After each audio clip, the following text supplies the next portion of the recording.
Amigos de Entérese. Cuando niño me paraba frente a una bomba de surtimiento de la gasolinera que estaba frente al Jardín Borda, justo en donde hoy existe un mercado de artesanías. Veía bailotear tres esferas de colores dentro de una copa de cristal que se movían al pasar el combustible. Era el año de 1955.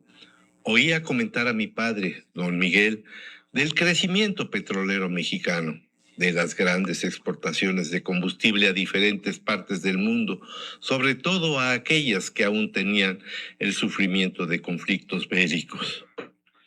México se transformó en una potencia petrolera en los años 1960-1970 gracias a tres factores clave: los grandes descubrimientos de yacimientos en el sureste, los altos precios internacionales del crudo y una agresiva política de expansión impulsada por Petróleos Mexicanos.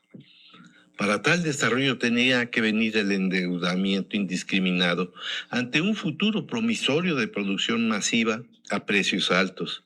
En su planeación no se consideraba el ingreso potencializado de los países árabes por medio de la Organización de Países Exportadores de Petróleo, la OPEP, de la que formaba parte Venezuela. Vino la debacle. La excesiva dependencia de los ingresos petroleros dejó a la economía mexicana muy frágil ante la caída de precios internacionales del crudo a principios de los años 80.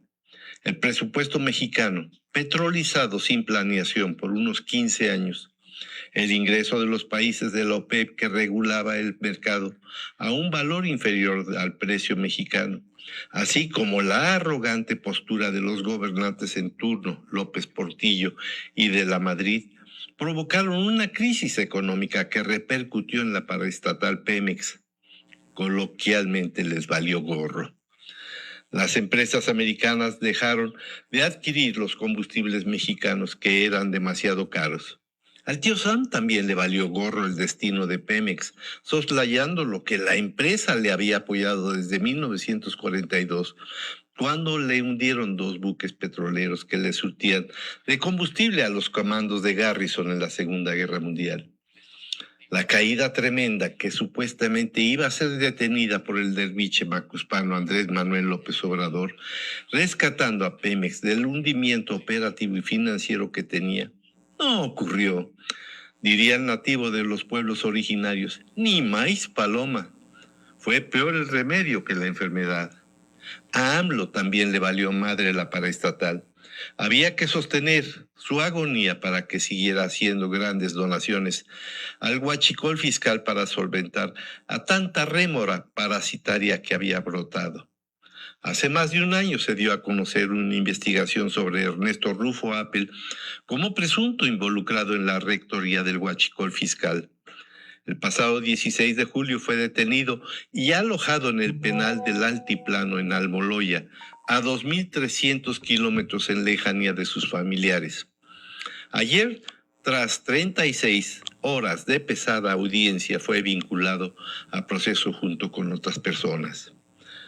Lo que sí es que la reclusión distante de su familia, en un recinto de muy alta seguridad y privado de los derechos humanos que amerita el delito que le imputan, se considera medida más que disuasiva. Debería ser censurada y regulada por los organismos de derechos humanos, diría la añorada abuelita, tras apaleado, aporreado. Desde que llegó la cuarta T, el huachicol fiscal instauró lo que se conoce como el fraude del siglo. Esquema inmenso que ha salpicado a la clase gobernante. Las autoridades federales no han sido buenas para detener a todos los presuntos implicados, ni siquiera para aclarar qué ocurre realmente con investigaciones que, por su naturaleza, deberían seguirse de oficio. Hay personajes que por su participación y relevancia son mencionados constantemente en medios de comunicación, en investigaciones periodísticas, denuncias, expedientes de la propia Fiscalía General de la República y filtraciones provenientes de los Estados Unidos.